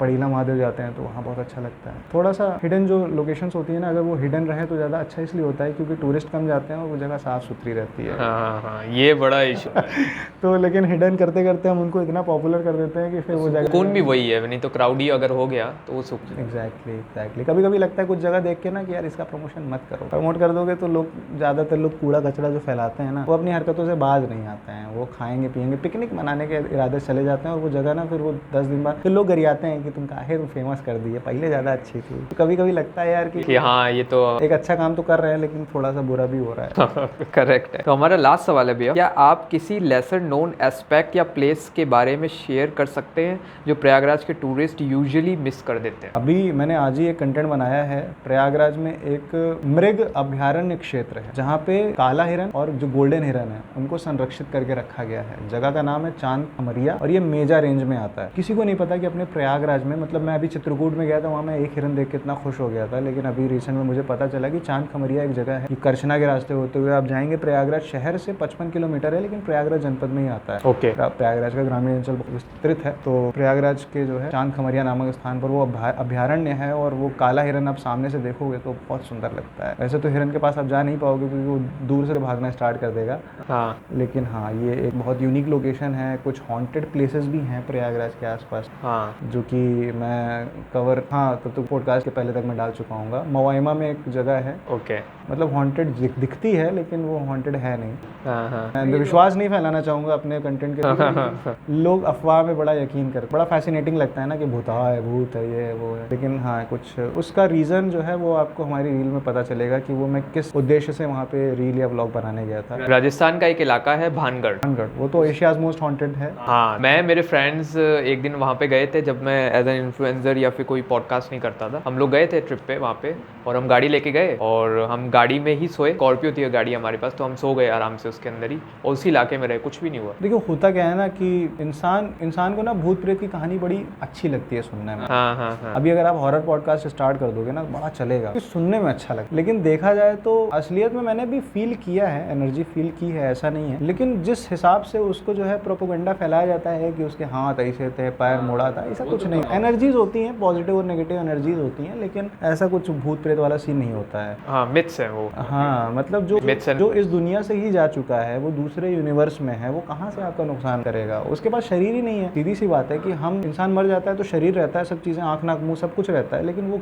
क्यों नहीं एक्ट कर पाता? क्योंकि उसके अंदर की एनर्जी जा चुकी है, जो कि साइंटिफिकली प्रूव्ड है। करेक्ट। एनर्जी तो होती है। अब इंसान का जैसा नेचर वैसे उसकी एनर्जी का नेचर। इंसान खराब था तो एनर्जी भी नेगेटिव, इंसान अच्छा था तो एनर्जी भी पॉजिटिव, लेकिन वो एनर्जी आपका कुछ बिगाड़ नहीं सकती। तो ये था हमारा Q&A सेशन, जहाँ पे सौरभ भैया ने इतनी इंटरेस्टिंग बात बोली कि सब लोगों को मज़ा आ गया और काफ़ी कुछ चीज़ें तो नई जानने को भी मिली हम। तो भैया अब इन्फ्लुएंसिंग में ना एक चीज़ बड़ी है जो मैं आपसे जानना चाहूँगा, क्योंकि आप एक अच्छे और बहुत एक्सपीरियंस और बहुत फेमस, और मुझे हो सकता है कि आपको भी एक्सपीरियंस हुआ होगा। एक जो आप लोग white head services, white head मतलब आपकी चीज़ें हैं ऑर्गेनिक हो आप लोग, जिन्होंने आपने कमाया है। एक है ब्लैक हेड लोग, जहाँ पे फेक फॉलोअर्स, लाइक्स वगैरह सब कुछ आते हैं, उनका पूरा चीज़ ही उनका फेक से जुड़ा हुआ है। तो ऐसे लोग एग्जिस्ट करते हैं, ये आप मानते हो? करते तो हैं, बहुत ज़्यादा ही करते हैं। रियल वाले तो कम। क्या हाँ, तो मेन क्वेश्चन मेरा ये है कि ऐसे जो फेक लोग हैं, ब्लैक हेड लोग, क्या व्हाइट हेड लोगों का काम छीन में या बिजनेस में डाल पा रहे हैं अड़चन? देखो अभी जो है, फॉर एग्जाम्पल मैं आपको एक एग्जाम्पल भी देता हूँ ताकि आपके लिए और आसान हो। एग्जाम्पल ये है कि 2 लोग गए एक कोलैबोरेशन के लिए, ब्रांड कोलैबोरेशन। जिसने अप्रोच किया उसको कोई नॉलेज नहीं है, इनसाइट्स कैसे देखते हैं, स्टैटिस्टिक्स कैसे देखते हैं, वगैरह वगैरह। उसने नंबर ऑफ फॉलोअर्स देख के और रीच देख के दोनों को बुलाया। एक था ऑर्गेनिक, जैसे आप सौरभ भी, ठीक है, आपकी 50 मिलियन गई हुई। एक था ब्लैक हेड, एकदम फेक, उसने सर्विसेज का यूज करके पैसा खर्च करके उसी को 100 मिलियन कर लिया। अब जो ब्रांड कोलैबोरेशन वाला है उसने इन दोनों के जब चेक किया किसका रिस्पॉन्स ज़्यादा आया, तो उसको ऑब्वियसली इसको ये लगा कि 100 मिलियन वाले को ज़्यादा आया। उसने वो काम उसको दे दिया, जबकि उसको ये नहीं पता कि उसका सब कुछ फेक है, कोई देखेगा भी नहीं। और हो सकता है अगर आप इनको देते तो आपको लोगों तक आपकी जो चीज़ एडवर्टाइज करना चाह रहे हैं वो पहुंचता। अब उसके लिए ये बहुत मुश्किल चीज़ है। ऐसा होता है रियल लाइफ? ऐसा होता है, लेकिन लॉन्ग टर्म में वो चीज़ें जो फेक वाली है ना वो चल नहीं पाती हैं। आप हो सकता है 1-2 बार किसी को उल्लू बना लो, क्योंकि जो बिजनेसमैन है उन्हें इन सब चीज़ों की नॉलेज होती नहीं है, लेकिन अभी नॉलेज हो रही है क्योंकि यंग लोग काफ़ी प्रवेश कर रहे हैं बिजनेस में। तो यंग लोगों को पता रहता है कि क्या फेक है और क्या रियल है। फेक और रियल पता करने का सीधा सा जो है फंडा ये है कि जाके उसकी फॉलोअर्स लिस्ट चेक करो, वो जिस क्षेत्र का है उस क्षेत्र के कितने लोग उससे एडेड हैं। आप 10-15 निकाल के देख लो, अगर उसमें जो है आपको एक रेशियो मिल जाएगा तो समझ में आ जाएगा कि इसके फॉलोअर्स कहाँ हैं। अगर फॉरेन के हैं, इधर उधर के हैं, फेक अकाउंट्स हैं, तो जाहिर सी बात है कि स्पैम, ज़्यादातर फेक फॉलोअर्स हैं उसके पास। और फेक फॉलोअर्स का सीन ये रहता है कि ज़्यादा अभी क्या सीन हो गया है कि इंस्टाग्राम का एल्गोरिदम चेंज हुआ है। अगर आप ऐसे किसी ऐप का यूज़ करके अपने फॉलोअर्स बढ़ा रहे हो, लाइक्स बढ़ा रहे हो, तो अब इंस्टाग्राम आपको हटा दे रहा है। हमारा वैसे नहीं हटा है, हमारा तो ऑर्गेनिक था, हमारा वो आपको वो जस्टिफाई करने की जरूरत भी नहीं है। लेकिन हाँ, ऐसा अब एल्गोरिदम आ गया है इंस्टाग्राम का कि अब आप ये ऐप वगैरह यूज़ करके ज़्यादा इन सर्विसेज का यूज़ नहीं कर सकते। आप हो सकता है फॉलोअर्स आपने एक टाइम में बढ़ा लिए हो, लेकिन आप रीच चेक करो, कमेंट्स चेक करो। किसी के 1 मिलियन फॉलोअर्स है लेकिन उसकी रीच 100-150 लाइक्स की है। इनसाइट्स, प्रोफेशनल डैशबोर्ड में वो सब दिख जाएगा। तो जो बिजनेसमैन होते हैं उनको भी थोड़ा सा अभी टेक्निकल चीज़ों की नॉलेज होनी पड़ेगी, तभी जाके वो इन सब चीज़ों में फंसने से बचेंगे। पर आप एग्री कर रहे हैं कि ये बिल्कुल ऐसा हो? बहुत ही बिजनेस धंधा है और पूरा बड़ा बड़ा ग्रुप बना हुआ है। लोग, पहले मैं म्यूज़िक के खूब वीडियोस डालता था तो उसमें जो है मेरे पास मैसेजेस आते थे कि भैया आप अपने मेरे पेज पे जो है, मेरा 1 मिलियन का पेज है, कि अपना प्रमोशन कराना चाहते हैं, हमारे ये चार्जेस हैं, हम 25 पेज से आपका प्रमोशन कर देंगे, इतना बहुत 40-40, 50-50 रुपये लेते हैं स्टोरी का, बहुत कम प्राइस रहेगा। अगर कम प्राइस लेके कोई बंदा काम कर रहा है, जाहिर सी बात है वो फेक, क्योंकि उसको पता है वो फ्री वाला, फोकट वाला मिला है, तो वो पैसा भी उतना ही लेगा आपसे। करेक्ट। तो हाँ, थोड़ा सा आपको नॉलेज होनी चाहिए, तभी आप इन सब चीज़ों में फंसने से बचोगे। लेकिन अभी धीरे धीरे लोगों को नॉलेज हो गई है और वो थोड़ा सा पहले से ज़्यादा होशियार हो। अब फेक वालों का जो है ज़्यादा नहीं चलेगा। बिजनेस से याद आता है, बहुत सारे लोग ये जानना चाहते हैं और चलो मैं उनकी तरफ से पूछ भी लेता हूँ। बढ़िया कमा रहे हैं, कमाऊ बन गए हैं अब आप? अभी तो कमा रहे हैं, लेकिन अभी थोड़ा रुक गया है पेज की वजह से, क्योंकि मेन हमारा तो वहीं से था। पर क्या आपको उतना मिल रहा है जितना आप डिजर्व करते हैं? देखो, होता क्या है ना कि मैं बड़ा संतोषी आदमी हूँ। अभी तक मान लो मैं अगर महीने का मान लो 1.5-2 लाख कमा रहा हूँ और अचानक से मेरा आना बंद हो जाए, तो मुझे अपनी स्किल्स पे भरोसा है। मैं मतलब हो सकता है 2-4 महीने रुक जाऊँ, लेकिन फिर से मैं उस लाइन में उस चीज़ को फिर से मैं अर्न करने लगूंगा, मुझे इतना पता है। Okay. तो अगर आपकी स्किल्स अच्छी है, आपने मेहनत करी है ना, तो जितना पैसा मिले उतना कम। बस ये है कि वो गलत चीज़ से नहीं कमाया गया हो, कि मतलब आपने पैसे के लिए कुछ भी प्रमोट कर दिया। अगर आप फॉर एग्जाम्पल, हाँ, अब गैम्बलिंग को लोग प्रमोट करते हैं, यही मैं बोल रहा था, बैटिंग एप्स की लोगो लगा लीजिए रील के ऊपर। आप भगवान जी की वीडियो डाल रहे हो, उसमें बैटिंग ऐप का लोगो लगाए हो, क्या मतलब? आप धर्म के नाम पे जो है लोगों को जुआ सिखा रहे हो या जुआ खिलवा रहे हो, तो ये सब चीज़ें गलत है। मतलब पैसे अगर आप डिजर्व करते हो तो अच्छी चीज़ें प्रमोट करो ना। आप 1 लाख लो, 10 लाख लो, पर उससे कोई दिक्कत नहीं है, लेकिन आप अच्छी चीज़ प्रमोट। गलत चीज़ आपको लगती है कि प्रमोट, आपको मतलब अंदर से ही आपका वो एथिक्स अलाउ नहीं करेंगे कि आप इसको प्रमोट करना चाहिए। करेक्ट। कोई मतलब छोटा सा बच्चा 15-16 साल का, वो आपको फॉलो कर रहा है, उसके माँ बाप की भी आपसे एक्सपेक्टेशन है कि यार सौरभ भैया का कंटेंट देख रहा है, ऐसा देखना तो अच्छा है, वो तो अच्छा। और वो सौरभ भैया अगर जो है कुछ गलत ऐप प्रमोट कर देंगे तो फिर उस बच्चे के माइंडसेट पे, उसके फैमिली के माइंडसेट पे क्या प्रभाव पड़ेगा। बहुत बड़ी जिम्मेदारी है इन्फ्लुएंसिंग और ये सारी चीज़ें।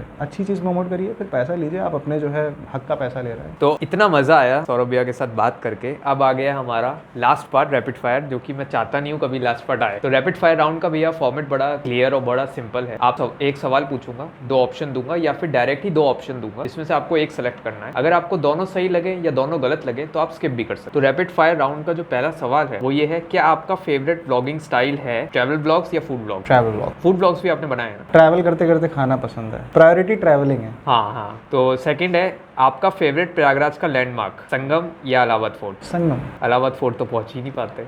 हाँ, वहाँ बाहर से दिखता है ना, संगम से ही दिख जाता है वो तो।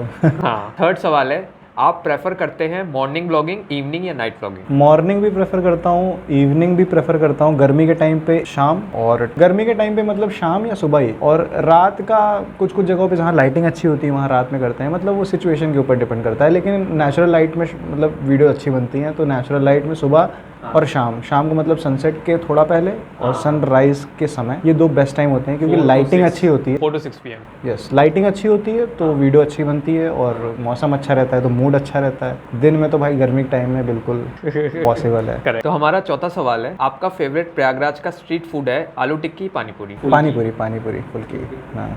फिफ्थ सवाल है, आपका गो टू कैमरा सेटअप है मिररलेस कैमरा, DSLR या कोई अदर? IPhone, GoPro, drone. ये आईफोन जो है DSLR और मिररलेस कैमरा? मिररलेस है मेरे पास, निकॉन Z30, लेकिन मैं यूज़ मतलब उतना नहीं करता हूँ क्योंकि मैं गिम्बल अभी मैंने लिया नहीं है ना, तो वीडियोस बड़ी शेकी बनती हैं। लेकिन हाँ, गिम्बल ले लूँगा तो फिर वो DSLR। आईफोन्स में मुझे लगता नहीं कोई कमी लगती होगी। नहीं, मतलब अब कैमरे का मतलब चस्का लगेगा तो फिर इसमें कमी दिखेगी। अभी तो फिलहाल ये बेस्ट है। तो हमारा सिक्स्थ सवाल है, आपकी फेवरेट सीजन प्रयागराज में व्लॉगिंग करने के लिए कौन सा है, विंटर या मानसून? विंटर बेस्ट है, विंटर। मानसून में भी क्या होता है ना कि जब गर्मी से जब मानसून में प्रवेश करते हैं ना, तो वो छिड़कते हैं जो है पानी ना, और वो जो ह्यूमिडिटी, हाँ बहुत ह्यूमिडिटी रहती है। या तो बारिश हो तो कायदे से वो ठंडा हो जाए वो बारिश ठीक लगती है। करेक्ट। आजकल बारिश का भी बड़ा अजीब हो गया, कभी भी हो जाती है। हाँ, तो फरवरी पेड़ कटेंगे तो क्या होगा, ग्लोबल वार्मिंग की वजह से सब इधर उधर हो गया है। एग्जैक्टली। तो 7वां सवाल है हमारा, आपका फेवरेट एस्पेक्ट है प्रयागराज के व्लॉग्स में इंक्लूड करने के लिए लोकल कल्चर या फिर एडवेंचर एक्टिविटी? लोकल कल्चर को मैं थोड़ा ज़्यादा प्रमोट करता हूँ क्योंकि मतलब प्रयागराज की बात की जाए तो यहाँ का जो पुराना कल्चर है वो बहुत रिच है और वो लोग थोड़ा कम जानते हैं, तो वो थोड़ा कवर करने में ज़्यादा मज़ा आता है। एडवेंचर एक्टिविटीज़ यहाँ उतनी है नहीं। अगर शहर की बात करें, एडवेंचर एक्टिविटीज़ में पसंद है मुझे, मतलब अगर बाहर जाएंगे तो ऋषिकेश में जो है बहुत सारी एडवेंचर एक्टिविटी। तो जब मैं यूट्यूब व्लॉगिंग करता हूँ तो उसका तो मेरा रेंज है कि मैं थोड़ा सा बाहर के लोकेशंस कवर कर सकता हूँ, तो वहाँ पर एडवेंचर एक्टिविटीज़ करने में मज़ा आता है।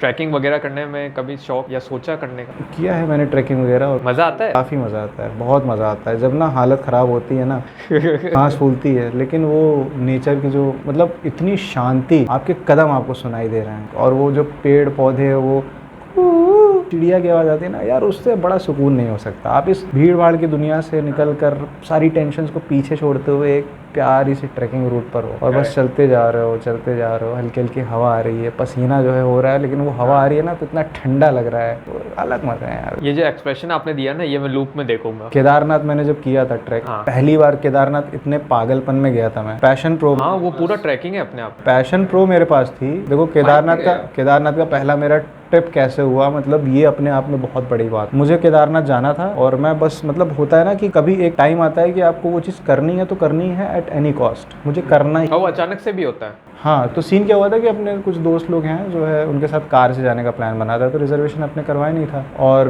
उसके बाद जो है सब चीज़ें प्लान्ड हो गई थी और एकदम माइंड मेकअप हो चुका था कि केदारनाथ जा रहे हैं। पैकिंग हो गई, बैग पैक होकर रखा हुआ है, एक दिन पहले सब कैंसिल कर दिया कि भैया मैं यहाँ फंस गया, मैं वहाँ फंस गया, मैं वहाँ फंस गया, मैं वहाँ फंस गया। क्या यार ये अजीब है। तो उसके बाद मैंने क्या किया, 2 दिन पहले उन्होंने कैंसिल किया था, तो फिर मैंने अपनी बाइक ली पैशन प्रो, मैं कहा यही से निकलेंगे क्योंकि रिजर्वेशन मिल नहीं रहा था प्रयागराज से। यस, मैंने अपनी बाइक में आगे लिखवाया, अभी तक लिखा हुआ है, वो बाइक है घर पे, केदारनाथ चले प्रयाग। ऐसे मैंने बाइक में आगे स्टिकर लगवाया, DRM ऑफिस चौराहे के पास में लगाता है। और उसके बाद एक मैंने वो लिया जो है बंजी कॉर्ड टाइप का होता है, और एयर बैग था मेरे पास। एयर बैग को बांध के, और आगे हमारे बैठने के लिए इतनी जगह बची थी, टंकी पे चढ़ के हम निकल गए लखनऊ के रास्ते, और बैग कभी इधर गिरे कभी उधर गिरे, ये हो वो हो, मतलब मैं पागलपन में निकल तो गया था। घर वालों ने कहा ये क्या कर रहे हो, मैं कहा मुझे जाना है बस। उस टाइम पे पागलपन सवार था मेरे ऊपर मैं, लेकिन जब लखनऊ गया तो फिर लखनऊ से आगे जब थोड़ा बढ़ा तो बरेली की तरफ, तो शायद 50 किलोमीटर पे ना वो बैग वो गिरा और एक जगह एक्सीडेंट होते होते बचा। तब मुझे लगा कि गलत डिसीजन है। फिर मैंने अपने एक मित्र को कॉल किया, मैं कहा भाई मुझसे नहीं हो पाएगा। कहा कि वापस आ जा भाई, फिर कभी करेंगे, अगले साल करेंगे। वो चूंकि क्लोजिंग सेरेमनी वाला टाइम था और अगर 1-2 दिन भी मैं डिले होता तो फिर मैं अगले साल सीधे दर्शन कर पाता, जो कि बहुत वेट करना पड़ता, तो मैं वो नहीं चाहता था। मैं नहीं चाहता था वापस जाना, तो उसने कहा रुक मैं देखता हूँ अगर रिजर्वेशन हो पाए। तो प्रयागराज से तो नहीं मिला, लेकिन 2-2:30 बजे दोपहर की इंसिडेंट है, और 2 सवा 2 के बीच में रिजर्वेशन मेरा लखनऊ से ऋषिकेश का हो जाता है, और उस दोस्त की पहचान रहती है लखनऊ में, वो मेरी बाइक पार्क करवा देता है वहाँ। मैं बड़ी गाड़ी अपनी जो है खड़ी करवा के, और मैं 4 बजे की 5-6 बजे की ट्रेन रहती है, मतलब रिजर्वेशन तो 2:30 बजे हो जाता है, और 6 बजे की वो ट्रेन रहती है लखनऊ से ऋषिकेश की। मैं अपना सब बाइक छोड़ के पार्क करके मैं उस ट्रेन में चढ़ जाता हूँ, और फिर अपनी जर्नी शुरू होती है केदारनाथ के बाद। वहाँ पे एक लखनऊ का साथी जो है हमको मिलता है, वहाँ पे एक जगह पड़ती है तीन धारा। जब आप हरिद्वार से ऋषिकेश से आगे बढ़ते हैं सोनप्रयाग के लिए, तो तीन धारा एक जगह पड़ती है, वहाँ पे बस वाले रोकते हैं और वहाँ खाना पीना खाने के लिए हम रुकते हैं। तो वहाँ पे एक बंदा मिलता है मुझे लखनऊ का, वो भी सोलो आया रहता है, मैं भी सोलो आया रहता हूँ। फिर हम दोनों की ऐसी दोस्ती घनिष्ठ मित्रता हो जाती है कि हम साथ में केदारनाथ करते हैं, हम दोनों के आंखों से आंसू आते हैं। हम दोनों उस जगह पे जो है, क्योंकि पीक सीजन रहता है तो बड़े महंगे महंगे होटल्स मिलते थे, तो हमें 2 अयोध्या के दोस्त मिलते हैं। फिर सस्ते में सारी चीज़ें हो जाती हैं, मतलब हम 30,000 का बजट लेके चले थे चूँकि बाइक से निकले थे, और 10,000 में हमारा पूरा दर्शन हो जाता है। उसमें हम वापस आके ऋषिकेश में राफ्टिंग वाफ्टिंग सब करते हैं। तो महादेव परीक्षा लेते हैं कि तुम्हारे अंदर सच में उतना डिवोशन है कि फर्जी तुम जो है कंटेंट बनाने आ रहे हो, लेकिन था डिवोशन, और उन्होंने बहुत अच्छे दर्शन कराए थे। फिर ट्रैकिंग भी अपने लेवल, ये वाकई एक मेमोरेबल हमेशा रहेगा आपके लिए। 13 घंटे में पहुंचे थे हम। सुबह 4 बजे चले थे और शाम को 5:30 बजे हम पहुंचे थे, और आरती शुरू होने वाली रहती है, वो सनसेट का टाइम, और वो बाबा केदारनाथ, आय हाय हाय। अभी भी मैं याद करता हूँ ना, तो मुझे लगता है कि जीवन में ये पल कमाएं। लाइफ तो बीतती जाएगी, उम्र बढ़ती जाएगी, शरीर बूढ़ा होता जाएगा, लेकिन ये जो मोमेंट्स होते हैं ना, ये आपको हर डिप्रेशन वाले फेज में और खुशी वाले फेज में याद आएंगे हमेशा, कि जीवन में ये तो कर लिया भाई। पॉजिटिवनेस होती है वहाँ, अलग अलग लेवल है। जब मैं गया था तो उस टाइम तो भीड़ भी मतलब उतनी नहीं थी, क्योंकि बाद में वो रील वाला चला ट्रेंड, लेकिन स्टार्टिंग में तो जब मैं गया था तो उतना नहीं था भीड़ भाड़, तो बहुत सुकून से दर्शन हुए हैं भाई। 3 बजे उठ के, मतलब सोचो मैं केदारनाथ गया 13 घंटे ट्रैक करके, उसके बाद मैं कुछ 2-3 घंटे सोया हूँगा, रात के 12 बजे उठ के मैं केदार बाबा के मंदिर के सामने खड़ा हूँ, आसपास कोई नहीं, मैं और केदारनाथ मंदिर और कोई नहीं। जस्ट इमेजिन वो फीलिंग, लाइट जल रही है केदारनाथ मंदिर की, पूरा चारों तरफ पूरा खाली, -11 डिग्री या -7 या 8 था, -8, वो एक्सपीरियंस। उसके बाद 3 सवा 3 बजे फिर हम लोग दर्शन के लिए गए। अंदर जो है केदार बाबा का जो शिवलिंग है उसको गले लगा के, वहाँ पे ऐसे ही होते हैं दर्शन। अगर आप गर्भगृह में घुस गए, जो कि बहुत कुछ लोग ही जाते हैं, ये तो बाहर से ऐसे करके निकल जाते हैं, लेकिन हम लोग को जाने का मौका मिला। पंडित जी ने प्रॉपर दर्शन कराया। वो हल्दी जो केदार बाबा की शिवलिंग पे लगी थी, वो हमसे मतलब पूरा हमारे कपड़े में लगी। आए हाय हाय, वो जो अनुभव था ना, जीवन का उससे बड़ा अनुभव नहीं। तो ये ट्रैकिंग का अनुभव हमारा जो है पहला केदारनाथ का ही था। मजा ही आ गया। उससे भव्य और दिव्य कोई दर्शन नहीं हो सकता। वो वादियाँ, आए हाय हाय हाय, हमको लग रहा है अभी जिसका केदारनाथ करना इतना समझ होगा ना, वो जाने वाला है इस वीडियो को देखने। तो लग रहा है एपिसोड खत्म करते ही पैकिंग। हाय हाय, केदारनाथ नहीं वाकई भैया, मैं समझता हूँ कि महादेव जी खुद बुलाए थे आप, मैं ये मानता हूँ। उन्होंने परीक्षा ली कि आना चाहते हो कि हवा पानी है, बस हवाबाजी है क्या? नहीं, हवाबाजी नहीं, आना चाहते हैं, बुला लिया उन्होंने। फिर मतलब क्या ही, अब इसके आगे मुझे लगता नहीं है कुछ पूछना। हमको लगता है कि हम अपने शब्दों से वहाँ पहुँचा देते हैं ना। हाँ हाँ, अरे बिल्कुल पहुँचा दिया, मैं खो जाता हूँ आपकी बातों में।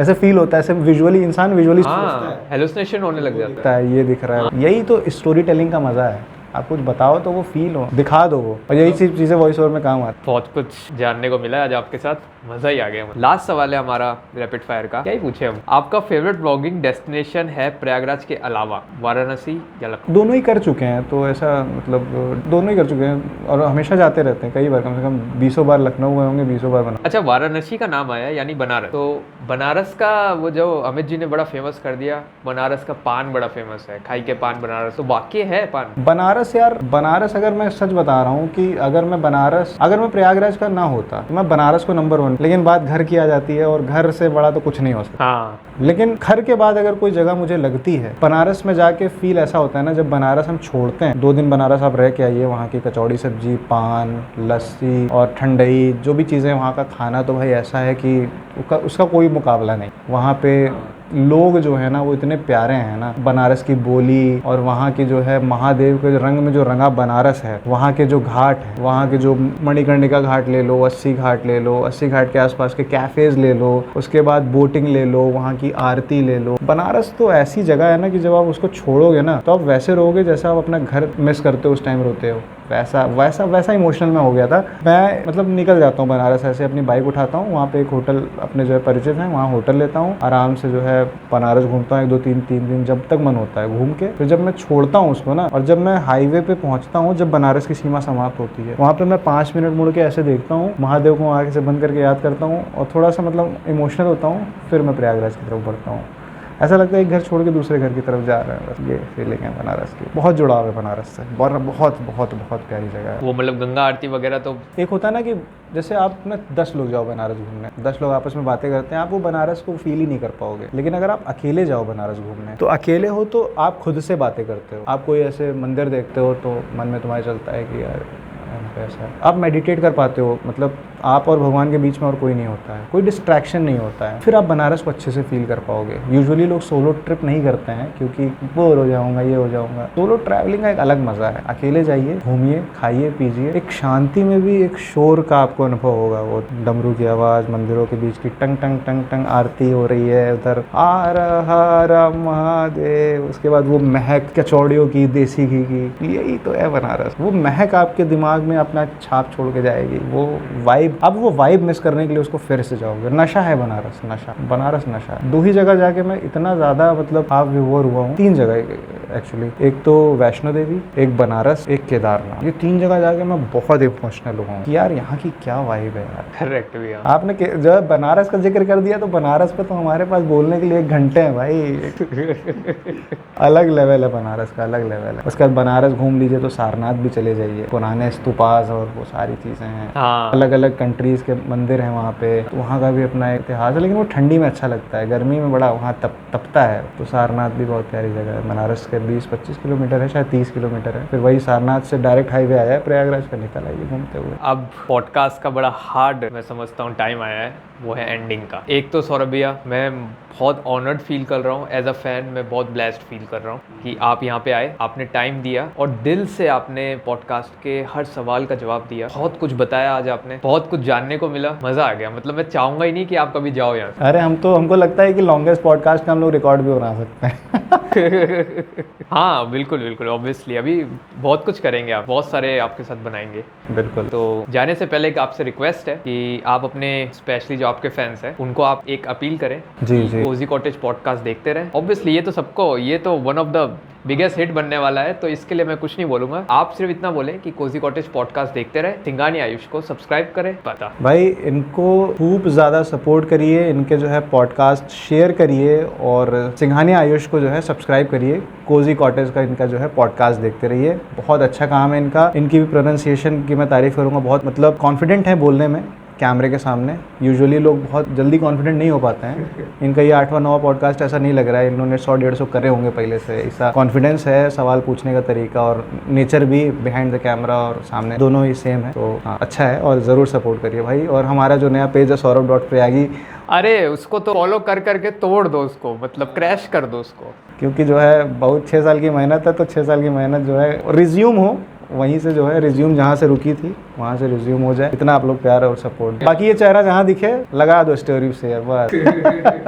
नहीं ये दिखता रहेगा। और बाकी ना भैया दिल से मतलब क्या बोलें कि इमोशनल हो जाऊंगा अगर अभी इस पॉडकास्ट के आप कमेंट्स पढ़ना, आपको मज़ा आने वाला है। ये पॉडकास्ट आएगा जिस दिन, इसका कमेंट्स अब तक मेरी ऑडियंस से मुझे यही शिकायत है कि मुझे कमेंट्स नहीं देते, और अब सौरभ भैया ने बोल दिया तो कमेंट्स में वो आप इस पॉडकास्ट के कमेंट्स पढ़िएगा और कमेंट्स में जितने लोग भी कमेंट्स कर रहे हो प्यारे प्यारे, आपको ढेर सारा प्यार। हर हर महादेव। थैंक यू भैया, थैंक यू सो मच।